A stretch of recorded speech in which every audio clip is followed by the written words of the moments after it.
La habitación del hotel estaba bagada en una luz dorada y suave.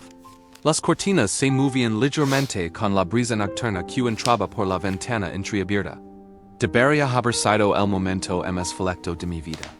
Acababa de casarme con Elena, la mujer que había llenado mis días de risas, de ternura, de una paz que jamás pensé que podría encontrar. Pero en ese instante, con una carta vieja y arrugada temblando entre mis dedos, sentía como si el suelo se abriera bajo mis pies. La encontré por casualidad. Elena había ido al babo a cambiarse, tarareando una melodía que me hacía sonreír.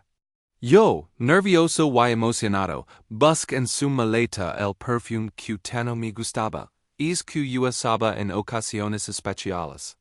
Quería que esta noche fuera memorable. Pero cuando abrí el compartimento lateral de su equipage, mis dedos rozaron algo inesperado.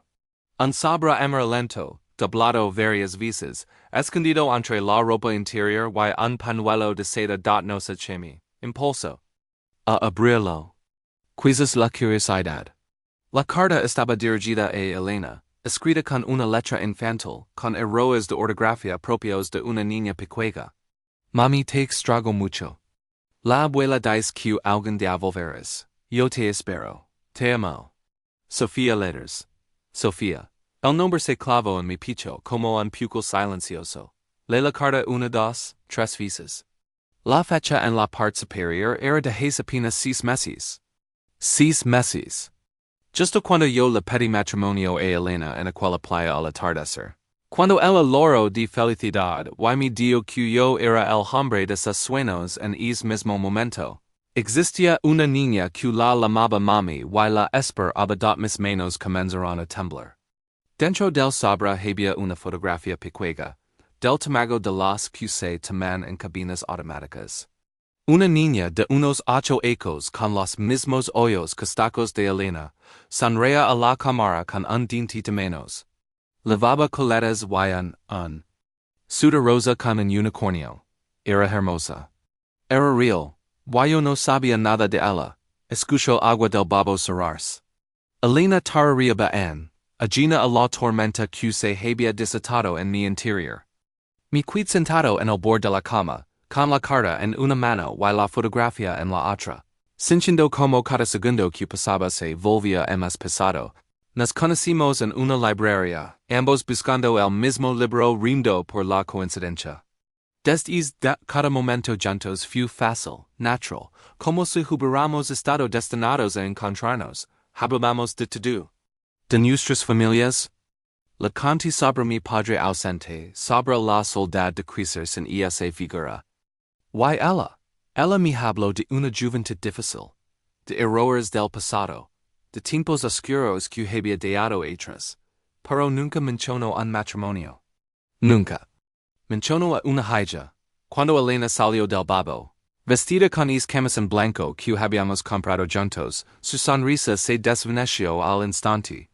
Me vio allí, inmóvil, con la carta en mis manos. El color desapareció de su rostro.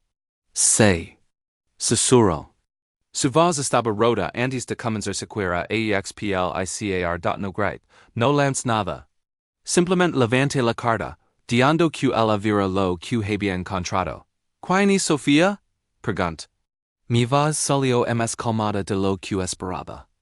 Pero dentro de mí había un caos que no podía describir. Una mezcla de dolor, confusión, traición. Amor también, porque a pesar de todo seguía amando a la mujer que tenía frente a mí. Y eso lo hacía todo 1000 veces peor. Elena se derrumbó. Las lágrimas comenzaron a correr por sus mejillas, gruesas y silenciosas al principio, luego acompagadas de sollozos que sacudían todo su cuerpo. Lo siento, repetía una y otra vez. Lo siento tanto, Marcos. Lo siento. Me acerca ella, pero sin tocarla necesitaba respuestas. Necesitaba entender cómo la persona con la que acababa de prometer pasar el resto de mi vida había mantenido un secreto de esta magnitud. Sus ojos estaban hinchados, enrojecidos, llenos de un dolor que parecía antiguo, profundo, más grande que este momento. Tengo una hija, admitió entre lágrimas. se llama Sofía Litz. Tin ocho ecos, vive con mis padres. El silencio que seguió fue ensordecido. Cada palabra era una revelación que retribuía completamente la realidad que yo creía conocer. Fue un error, Marcos. Él no era bueno conmigo. Cuando Sofía tenía 2 ecos me divorcí. Perdí la custodia. Mis padres se quedaron con ella. Desde entonces apenas me dejan verla. Escuchaba sus palabras, pero mi mente lujaba por procesar todo. ¿Cómo era posible que nunca me hubiera dicho nada? ¿Cómo pudo mirarme los ojos?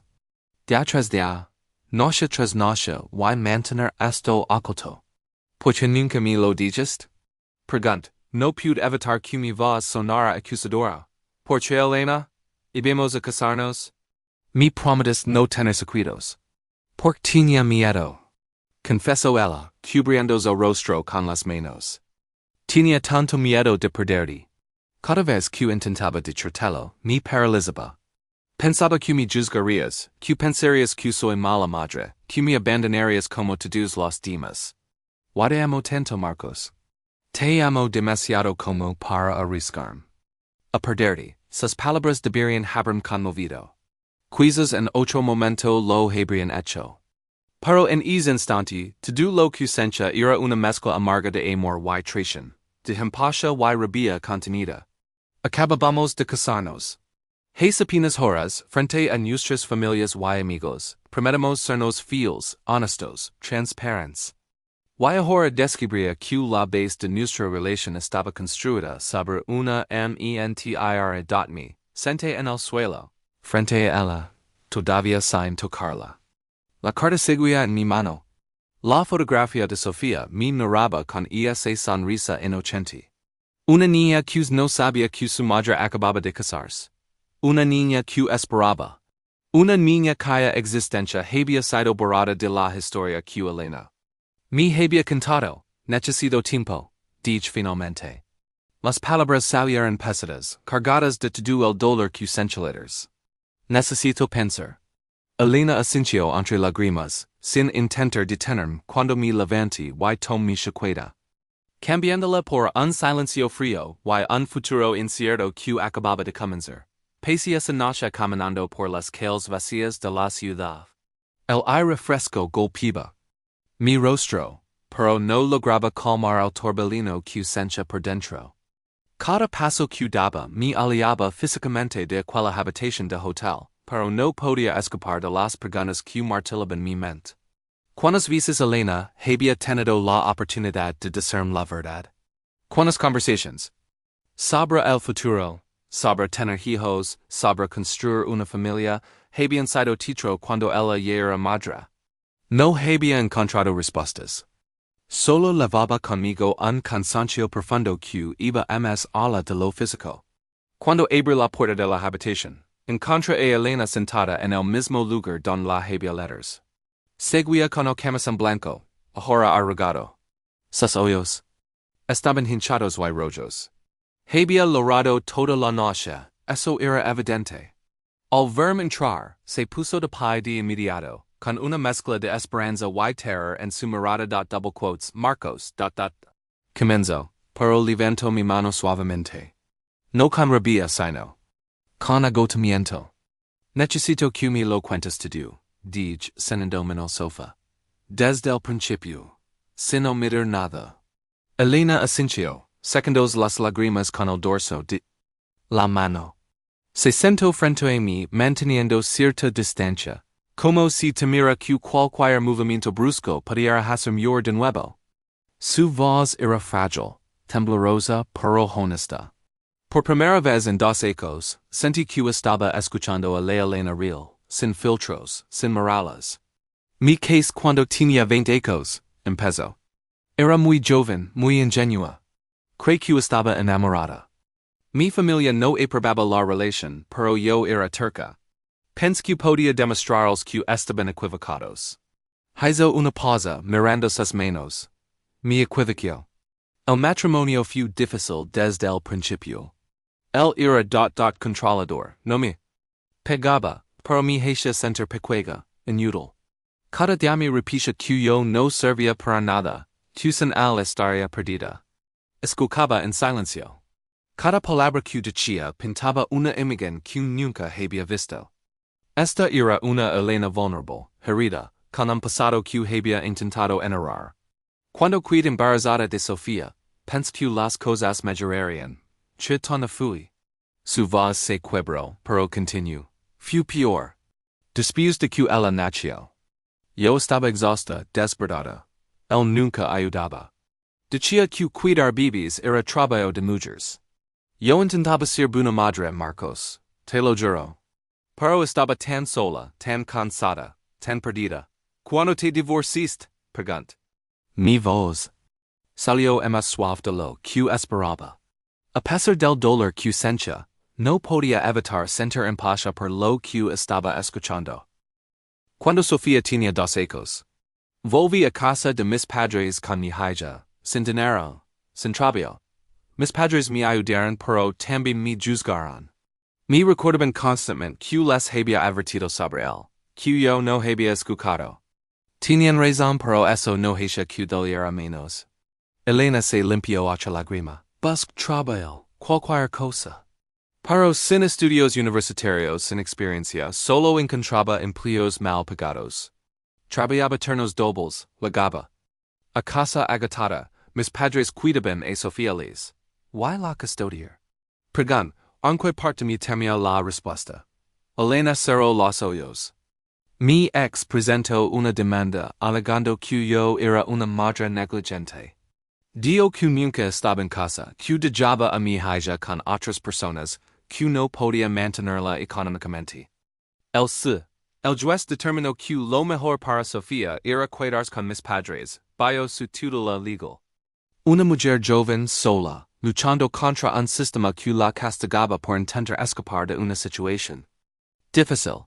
Con el tiempo, continuó Elena, mis padres comenzaron a restringir las visitas. Decían que mis apariciones esporádicas confundían a Sofía, que era mejor que me alejara hasta que tuviera mi vida en orden. Intenté pelear legalmente, pero no tenía recursos. Y lo peor es que parte de mí creo que tenían razón, que quizás Sofía estaba mejor sin mí. Elena. Susur sintiendo como mi corazón se parcha por ella, pero también sintiendo el peso de la traición. Cuando te conocí, Marcos, fui como renacer. Eres amable, paciente, me hacías sentir valiosa. Por primera vez en ecos, me sentí digna de ser amada, y tuve tanto miedo de arruinarlo. Las lágrimas corrían libremente por su rostro ahora. Cada vez que intentaba decir sobre Sofía, escuchaba la voz de mi ex, de mis padres, de is juez, diciendo que era una mala madre, una fracasada. Temía que tú pensarás lo mismo. Temía que me miraras diferente, que me dejaras. Entonces decidís mentir. Dij. No pude evitar que sonara como acusación. Decidí tener miedo, me corrigió ella, con voz quebrada. Decidí ser cobarde. Y lo siento, Marcos. Siento mucho haber mentido. Siento haber construido nuestra relación sobre es secreto. Pero necesitas entender que no lo hice por malicia. Lo hice porque estaba adorada de perderte, igual que había perdido todo lo demás. Nos quedamos en silencio. El peso de sus palabras llenaba el espacio entre nosotros. Yo quería estar furioso. Quería levantarme y decir que esto era imperdonable. Perdiendo a su hija, construyendo morales para protegerse, no podía odiarla, pero tampoco podía simplemente perdonar y olvidar. ¿Sigues en contacto con ella? Preguntó finalmente. Elena negó con la cabeza. Es casi un año que no la veo. Mis padres cambiaron de número. Se mudaron. No me dijeron dónde. Y se carta que encontraste es lo último que recibí de ella. Me la enviaron mis padres con una nota diciendo que era mejor que diara a Sofía en paz, que siguiera con mi vida. ¿Why tú simplemente aceptaste?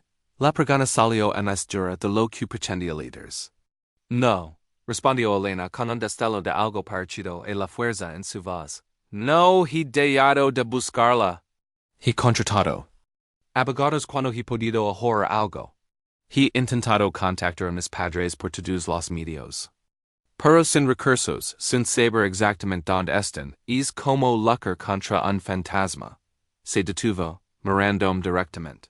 Why estaba sola en esa lucha, Marcos, completamente sola? Porque no tuve el valor de pedirte ayuda. Sus palabras resonaron en mi pecho. Entendía su dolor, su miedo, su soledad. Pero también sentía el mío. Me había casado con alguien que no conocía completamente. Alguien que había elegido el silencio sobre la confianza. Why ahora estabemos aquí, en nuestra noche de bodas, rodeados de escombros de secretos y lágrimas. Necesito tiempo, repetir las mismas palabras de la noche anterior. Necesito procesar todo esto, Elena. Necesito entender cómo me siento. Ella asintió, aceptando mi necesidad con una tristeza resignada. ¿Vas a irte? Preguntó con voz pequeña. No. Lo sé, admití con honestidad. Te amo. Pero no sé si puedo confiar en ti de nuevo. Why sin confianza? No termine la frase. No hacía falta. Ambos sabíamos lo que significaba. Tom algunas cosas y me fui de la habitación, dando hechos a mi esposa, a los sueños de nuestra luna de miel, y levando conmigo, un corazón que no sabía si podría sanar, mi muy temperament al apartamento. Que tenía antes de irme vivir con Elena. Había planeado venderlo después de la boda, pero fortunadamente en conservaba las llaves. El lugar estaba casi vacío, con apenas algunos muebles que había dejado atrás. La frialdad de esas paredes desnudas reflejaba perfectamente el estado de mi corazón. Los primeros días fueron los más difíciles. Me despertaba temprano, olvidando por un momento todo lo que había pasado, y por un instante esperaba encontrar a Elena a mi lado. Luego la realidad caía sobre mí como un peso aplastante. Ella me enviaba mensajes cada día. No me presionaba, no me suplicaba que regresara. Solo me decía cosas sencillas. Buenos días. Espero que estés bien, te amo. Yo los leo todos, pero no respondía letters. No sabía qué decir. No sabía qué sentir. En el trabajo, intentaba mantener la normalidad, pero mis colegas notaban que algo andaba mal. Les había pedido una semana de vacations para la luna de miel, pero había regresado al tercer día letters. Cuando me preguntaban, simplemente decía que habíamos cambiado de planes. Nadie insistía letters. Quizás vían en mis ojos que no quería hablar del TEM y dat las noches eran peores. En la soledad de ese apartamento vacío, mi mente no dejaba de reproducir. Cada momento de mi relación con Elena, analizaba cada conversación, cada gesto, buscando señales que debería letters haber visto. ¿Cómo no me di cuenta? ¿Había sido tan ciego o ella había sido tan buena ocultándolo? Y lo más doloroso de todo, Chemas no sabía sobre la mujer con la que me había casado. Pero, también recordaba los momentos buenos. La forma en que se ría cuando intentaba cocinar y quemaba todo. Las noches en que nos quedábamos despiertos hasta tarde hablando sobre nuestros sueños. La ternura en su mirada cuando me decía que me amaba. ¿Todo eso había sido real o solo parte de una actuación? Mi corazón se debatia entre el amor que ensancha y la sensación de traición que me carcomía por dentro. Una semana después de llegar al hotel, decidí visitar a mi hermana mayor Carmen. Ella era la única persona en mi familia en quien confiaba plenamente. Siempre había sido mi consejera, mi refugio cuando el mundo se volvía demasiado complicado. Vivía al otro lado de la ciudad con su esposa y sus dos hijos. Cuando llegué a su puerta y ese tarde de sábado, no necesité decir nada. Una sola mirada fue suficiente para que ella supiera que algo grave había pasado. Entra, me dijo, haciéndose a un lado. Los niños están con su padre en el parque. Podemos hablar tranquilos. Nos sentamos en su cocina frente a dos tazas de café que ninguno de los dos toca. Y entonces, por primera vez desde que encontré esa carta, me permití desahogarme completamente. Le conté todo. Sobre la carta, sobre Sofía, sobre la confesión de Elena, sobre el matrimonio anterior, que nunca conocí. Carmen me escuchó en silencio, sin interrupción. De llamem vaciar todo el dolor que había estado conteniendo, cuando termin mi sencha exhausto. Carmen permaneció calada unos momentos pensativa. Finalmente habló, y sus palabras no fueron las que esperaba escuchar. ¿La más todavía? Preguntó directamente la pregunta me tomó por sorpresa. Yo, creo que sí. Pero no sé si. Eso es suficiente. El amor nunca es suficiente por sí solo, respondió Carmen, mirándome con esa sabiduría tranquila que siempre la caracterizaba. Pero es el punto de partida.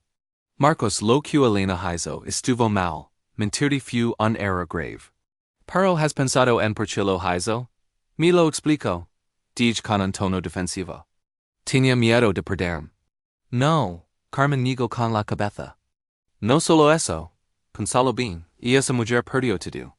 Perdió su matrimonio, perdió su hija, perdió su dignidad cuando un juez la declaró incapaz de cuidar de su propia bebé. Construyó murallas tan altas alrededor de su corazón que probablemente ni ella misma podía ver más allá de ellas. ¿Y entonces apareces tú? Me quedé en silencio, procesando sus palabras. Carmen continuó, tú representabas una segunda oportunidad. Una oportunidad de ser feliz, de ser amada, de sentirse valiosa otra vez. ¿Y tenía tanto miedo de arruinarlo? Que terminó haciendo exactamente eso. Pero su error no vino de un lugar de malicia, Marcos. Vino del terror, del trauma, de una herida que nunca sanó. Entonces debería simplemente perdonarla? Pregunt, sintiendo una mezcla de frustración y confusión. No dije eso, respondió Carmen firmemente. Lo que hizo tiene consecuencias. Rompió tu confianza, y eso no se repara de la noche a la mañana. Pero quiero que te preguntes algo. ¿Tú has sido completamente transparente con ella sobre todo? La pregunta me golpeó como un puñetazo. Recuerdo todas las veces que había minimizado mi dolor cuando mi padre nos abandonó. Las veces que fingí estar bien cuando en realidad me sentía perdido. Los miedos sobre el matrimonio que nunca compartí. Porque no quería parecer débil. Es diferente, intenté argumentar, pero mi voz carecia de convicción. ¿Lo es? Carmen se inclinó hacia adelante. Todos tenemos secretos, Marcos. Todos tenemos partes de nosotros que escondimos porque nos dan vergüenza o miedo. La diferencia es el tamaño del secreto, no la intención detrás de él. Elena tomó una mala decisión, sí. Pero lo hizo desde el mismo lugar desde él, que tú has tomado tus propias decisiones de ocultar partes de ti mismo. El miedo a no ser suficiente. Sus palabras resonaron en mi interior de una manera incómoda. No quería admitir que tenía razón, pero una parte de mí sabía que la tenía. ¿Chuhego entonces? Pregunt, sintiéndome más perdido que nunca. Eso solo puedes decidirlo tú, dijo Carmen suavemente. Pero te diré esto, el matrimonio real no es el que comienza perfecto. Es el que sobrevive a las imperfecciones. Es cuando dos personas rotas deciden ser honestas sobre sus heridas y ayudarse mutuamente a sanar. Si decides nadie te juzgará. Tienes todo el derecho de sentirte traicionado. Pero si decides cuidarte, entonces necesitan empezar de nuevo, con honestidad total, sin morales, sin secretos. Me quedé en casa de Carmen hasta tarde esa noche. Hablamos de muchas cosas, no solo de Elena. Hablamos de nuestro padre, de cómo su ausencia nos había marcado. Hablamos de los miedos que ambos cargábamos sobre el amor y el compromiso. Y por primera vez en días, sentí un poco de claridad. Esa noche, cuando regresé a mi apartamento vacío, hice algo que había estado evitando. Busqué en Internet información sobre custodia, sobre derechos parentales, sobre casos como el de Elena. Lo que encontré me rompió el corazón de una manera nueva.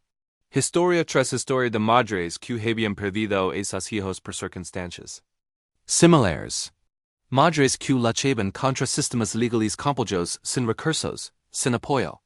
Madres que vivían con el dolor constante de la separación. Y entonces pensé en Elena. No en la Elena que me había mentido. Sino en la Elena que había vivido con dolor durante ecos. Sola. Cargando esta herida en silencio mientras intentaba construir una nueva vida. ¿Cuántas noches habría llorado por su hija mientras yo dormía a su lado sin saberlo? ¿Cuántas veces habría querido pedirme ayuda pero el miedo la había paralizado? Por primera vez desde que encontré esa carta, sentí algo más allá del dolor de la traición, sentí compasión. Why con esa compasión? Luego una pregunta que cambiaría todo. ¿Qué clase de hombre quería ser? El que huía cuando las cosas se ponían difíciles, o el que se cuidaba y luchaba por lo que amaba? La respuesta no llegó esa noche. Pero por primera vez en días, sentí que estaba en el camino hacia encontrarla. Pasaron 3 días más antes de que finalmente reuniera el valor de regresar a la casa que compartía con Elena. Había estado viviendo en un limbo emocional, entre el amor que ensancha y la herida que no terminaba de sanar. Pero esa mañana algo dentro de mí había cambiado. Necesitaba respuestas. Necesitaba ver a Elena. Necesitaba entender completamente quién era la mujer con la que me había casado. Cuando la casa estaba en silencio. Use mi lave para entrar, sintiendo extrañamente como un intruso en lo que se suponía que era mi hogar. Llamé su nombre, pero no hubo respuesta. Camin por las habitaciones, buscándola, hasta que escuché un sonido suave que venía de nuestro dormitorio. Era el sonido de alguien llorando que me detuve frente a la puerta entreabierta. Elena estaba sentada en el suelo, rodeada de calles y objetos que no reconocí de inmediato. Estaba tan absorta en lo que hacía que no notó mi presencia. Y entonces vi lo que tenía en sus manos, fotografías. Decenas de ellas, esparcidas a su alrededor como los pétalos caídos de una flor marchita. Me acerqué en silencio, y finalmente pude ver lo que contenían esas imágenes. Era Sofía Liz, en todas ellas. Sofía de Bibi. Sofía dando sus primeros pasos. Sofía soplando las velas de lo que parecía ser su tercer cumpleaños. Sofía con un uniforme escolar, perdiendo es diente que recordaba de la fotografía que había encontrado en la carta.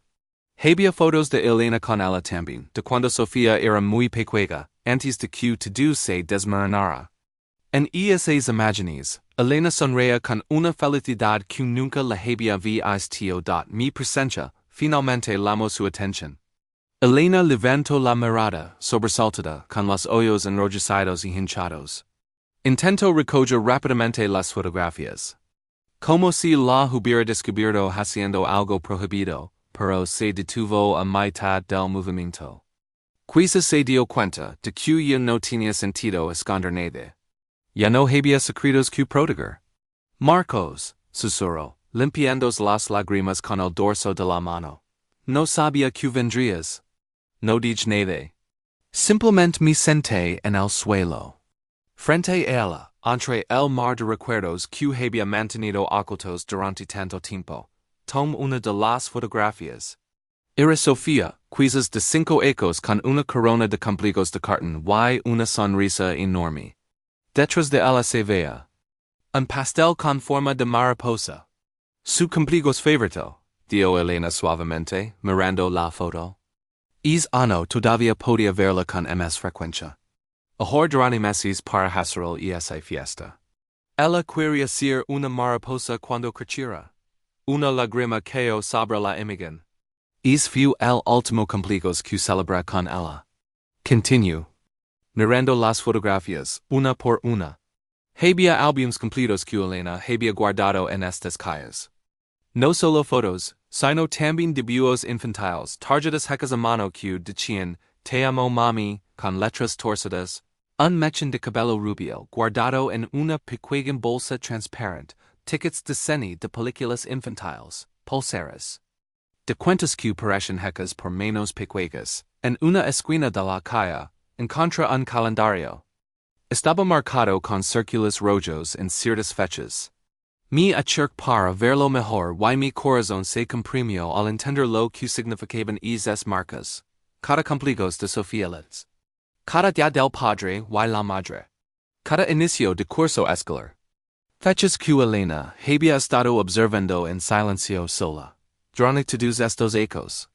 Compro regalos, confesó Elena, su voz apenas un susurro.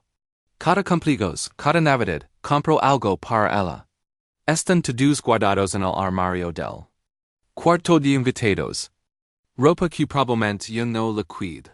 Juguetes para dates que yo paso, libros que quizás yo leo. Pero no puedo dejar de hacerlo. Es lo único que me hace sentir que sigo siendo su madre. Mi levanté y caminhacia el cuarto de invitados. Abrí el armario que Elena mencionó, y lo que vi me quitó el aliento. Había bolsas y bolsas de regalos sin abrir, todos etiquetados con fechas y letra de Sofía en ese momento. Para Sofía, luecos, cumpleaños. Para Sofía, tiecos. Navidad. Algunos paquetes tenían notas escritas a mano. Cuando la vi de nuevo. Algún día later. Volví al dormitorio con una de las bolsas en las manos.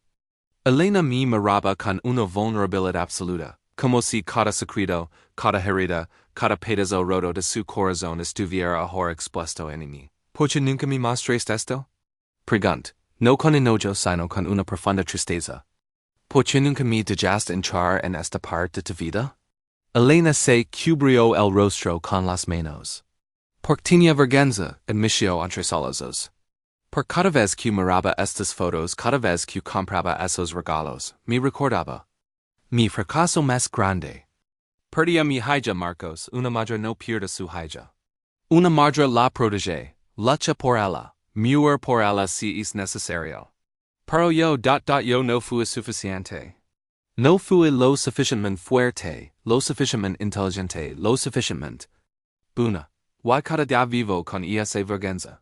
Me senté nuevamente junto a ella, y por primera vez en semanas la toqué. Tomé su mano entre las mías. Estaba fría y temblaba ligeramente. Mira estas fotos, dije suavemente señalando las imágenes esparcidas. Mira como te mira ella. Mira la felicidad en sus ojos cuando está contigo. Y esa niña te amaba. Te ama Anne. No lo sabes, dijo Elena, negando con la cabeza. Han pasado ecos, probablemente en sequera, me recuerda. Claro que te recuerda, respondí con firmeza. Escribió esa carta, ¿verdad? Una niña que no recuerda a su madre no le escribe cartas diciendo que la espera. Elena me miró. Sus ojos llenos de un dolor tan profundo que sentí como si pudiera tocar su sufrimiento. He intentado encontrarla, confesó. He llamado a abogados, he buscado registros públicos, he intentado contactar a viejos amigos de mis padres. Pero no tengo dinero para una investigación seria, no tengo conexiones. No tengo nadie. En ese momento, algo se cristalizó dentro de mí. Miraba a esta mujer que amaba, rodeada de los fragmentos de su vida rota, luchando sola contra una batalla que parecía imposible de ganar. Y me di cuenta de algo fundamental. Elena no había mentido porque fuera deshonesta por naturaleza. Había mentido porque estaba rota y aterrorizada. Porque la vida la había golpeado tanto que había olvidado cómo pedir ayuda. ¿Y yo? Yo había tenido la opción de llorar cuando las cosas se pusieron difíciles. Había podido tomar mi dolor y mi sentido de traición y aliarme. Pero, ¿no era eso exactamente lo que todos los demás habían hecho con Elena? Su ex esposo, sus padres, el sistema que la falló? Todos la habían abandonado cuando MS las necesitaba. Tom otra fotografías. En esta, Elena tenía a Sofía en brazos, ambas sonriendo a la cámara. Sofía no tendría MS de un ano. Los ojos de ambas brillaban con el mismo tono cálido de castaco. ¿Has intentado contactar a tus padres recientemente? Preguntó. Elena negó con la cabeza. Cambié sus números como te dije. Y cuando fui a su antigua casa, los nuevos inquilinos me dijeron que se habían mudado hace MS de 6 meses. No dar en dirección de reenvío. Y registros escolares. Si Sofía tiene 8 ecos, debe estar inscrita en alguna escuela. Lo he intentado, dijo Elena con frustración. Pero sin saber en qué ciudad están, es como buscar una agulla en un pajar. Espaga no es pequeño. Me quedé calado por un momento. pensando. Luego tomi telefono, y comments a buscar information sobre investigadores privados, sobre lies de custodiar, sobre organizations que ayudaban a padres en situaciones similares. Elena me observaba. Confundida. ¿Qué estás haciendo? Preguntó, levante la mirada hacia ella. Estoy buscando ayuda. Estoy buscando recursos. Estoy buscando la manera de encontrar tu hija. Elena parpadeó, como si no pudiera creer lo que estaba escuchando. Pero, pensé que estabas furioso conmigo. Pensé que ibas a dejarme. Estoy furioso, admití con honestidad. Estoy herido. Estoy confundido. Pero, también te amo, Elena. Y finalmente entiendo que tu secreto no fue un acto de traición sino un acto de supervivencia de alguien que había sido lastimado demasiadas veces. Las lágrimas corrieron por el rostro de Elena, pero esta vez eran diferentes. No eran lágrimas de desesperación, sino de algo que se parece peligrosamente a la esperanza. No estás sola en esto, continuó. No nas, si vamos a hacer que este matrimonio funcione tiene que ser con honestidad total. Y eso significa que luchamos juntos, por nosotros, y por Sofía Litz. Los días que siguieron fueron diferentes a todo lo que habíamos vivido antes. Elena y yo nos sentimos juntos esa misma noche, rodeados de todas esas fotografías y recuerdos que ella había guardado en secreto durante tanto tiempo, y hablamos. Hablamos durante horas, esta vez sin morales, sin miedos, sin secretos. Conti sobre mis propios temores. Sobre cómo el abandono de mi padre me había hecho dudar siempre de mi capacidad para ser un buen esposo. La confis que había momentos en nuestra relación en los que yo también había ocultado partes de mí mismo por miedo, y no ser suficient.fue liberador. Doloroso pero liberador. Por primera vez en nuestra relación, éramos completamente honestos el uno con el otro. Y en esa honestidad brutal, encontramos algo que nunca habíamos tenido antes. Una base real sobre la cual construir. Al día siguiente, comienza a investigar seriamente cómo encontrar Sofía Litz. Contraté un investigador privado que se especializaba en casos de familias separadas. No era barato, pero había estado ahorrando para la luna de miel que nunca tuvimos. Dinero ahora tenía un propósito mucho más importante. También contacto con organizaciones que ayudaban a padres a reunirse con sus hijos. Elena no podía creer que esto estuviera sucediendo. Después de ecos de la sola, finalmente tenía a alguien a su lado. El investigador trabajó rápido. En menos de 2 semanas, había localizado a los padres de Elena. Vivían en un pueblo pequeño, a 3 horas de la ciudad. Un lugar tranquilo donde habían comprado una casa modesta. Y lo más importante, Sofía estaba con ellos, inscrita en la escuela local del pueblo. Cuando el investigador nos dio la dirección, Elena se derrumbó. Lloró durante horas, pero esta vez eran lágrimas mezcladas con esperanza y terror. Y si no quiere verme. Repita una y otra vez. Y si me odia. Y si mis padres le han dicho cosas horribles sobre mí. Entonces le mostrarás quia en eres realmente, le respondí, sosteniendo sus manos entre las mías. Le mostrarás a esa madre que nunca dejó de amarla, que guardó cada regalo, que marcó cada fecha importante, que nunca, ni por un solo día, dejó de pensar en ella. Contactamos a un abogado especializado en derecho familiar. Nos explicó que la situación era compleja, pero no imposible. Elena tenía derechos como madre biológica. El hecho de que sus padres hubieran tratado de contacto sin justificación. Legal salida jugaba a nuestro favor. Pero, también nos advirtió que el proceso sería largo y emocionalmente agotador. ¿Estás seguro de que quieres hacer esto? Me preguntó Elena una noche, mientras revisábamos documentos legales en nuestra mesa del comedor. No es tu responsabilidad, Marcos.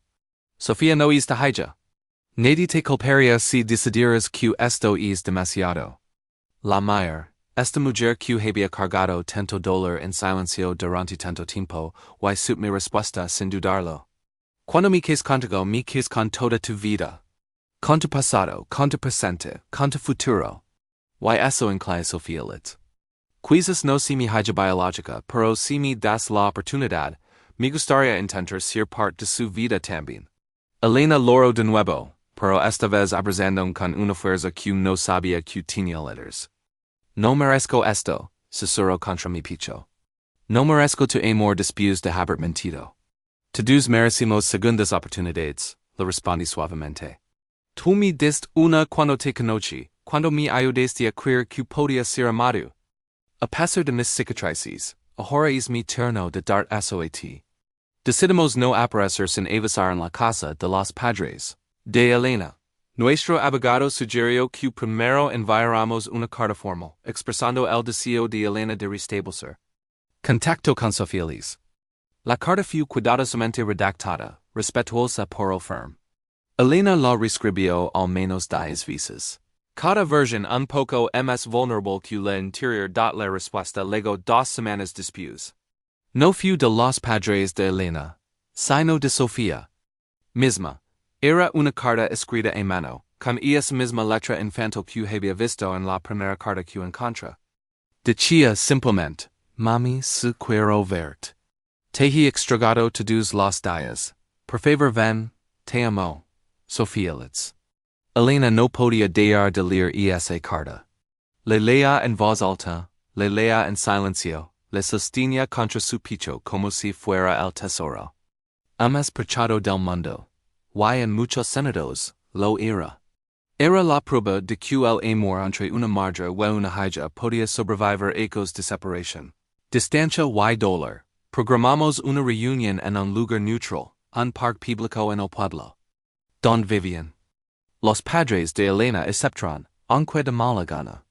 Nuestro abogado estaría presente para asegurar que todo se mantuviera civil. El día antes de la reunión, Elena estaba tan nerviosa que apenas podía respirar. Revisó los regalos que había comprado para Sofía durante todos estos ecos, eligiendo cuidadosamente cuáles lever.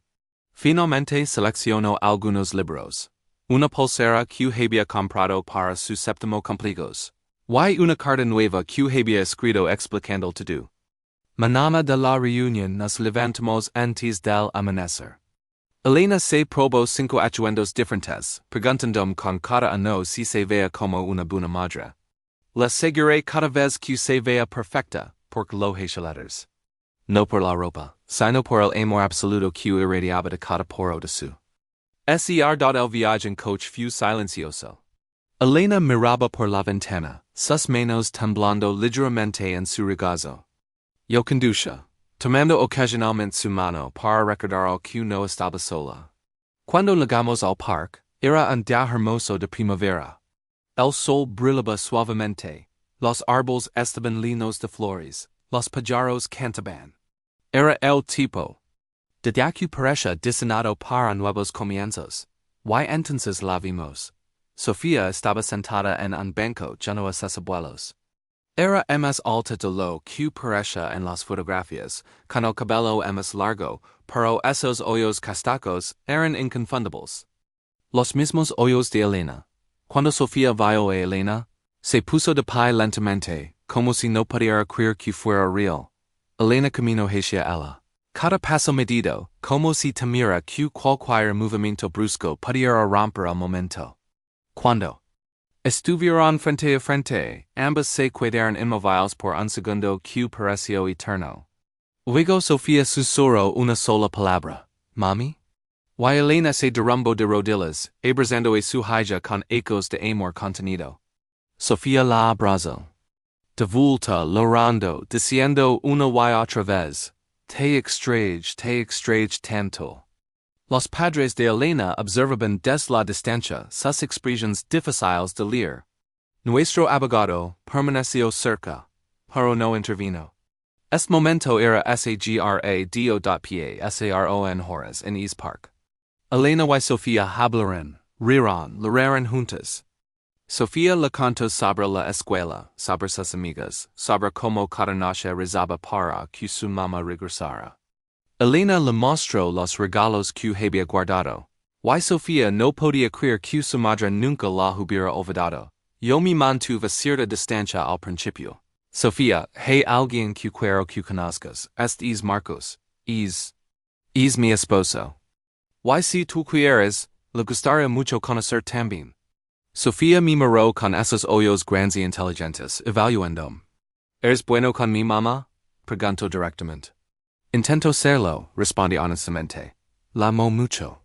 Y cualquier persona que ella ame, yo también quiero amarla. Sofía pensó por un momento, luego asintió lentamente, como si hubiera tomado una decisión importante. Está bien entonces.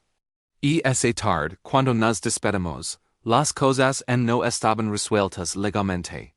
Todavía había batallas que lucrar, papeles que firmar, conversations difíciles que tener con los padres de Elena, pero algo fundamental había cambiado. La conexión entre Elena y Sofía había sido reestablecida. Y eso era lo más importante. En el camino de regreso a casa, Elena sostuvo mi mano todo el tiempo. No hablamos mucho. No hecha letters falta. Ambos sabíamos que nuestro matrimonio no había comenzado de la manera tradicional. No hubo una luna de miel perfecta. No hubo un inicio sin problemas. Pero había algo más valioso, había verdad, había honestidad. Elena y yo renovamos nuestros votos en privado, en el mismo parque donde se había reunido con Sofías. Esta vez no hubo invitados, no hubo gran celebración. Solo nosotros dos, un ministro, y la promesa de amarnos no a pesar de nuestras imperfecciones, sino incluyéndolas. Prometemos nunca más escondernos el uno del otro. Prometemos luchar juntos contra cualquier adversidad.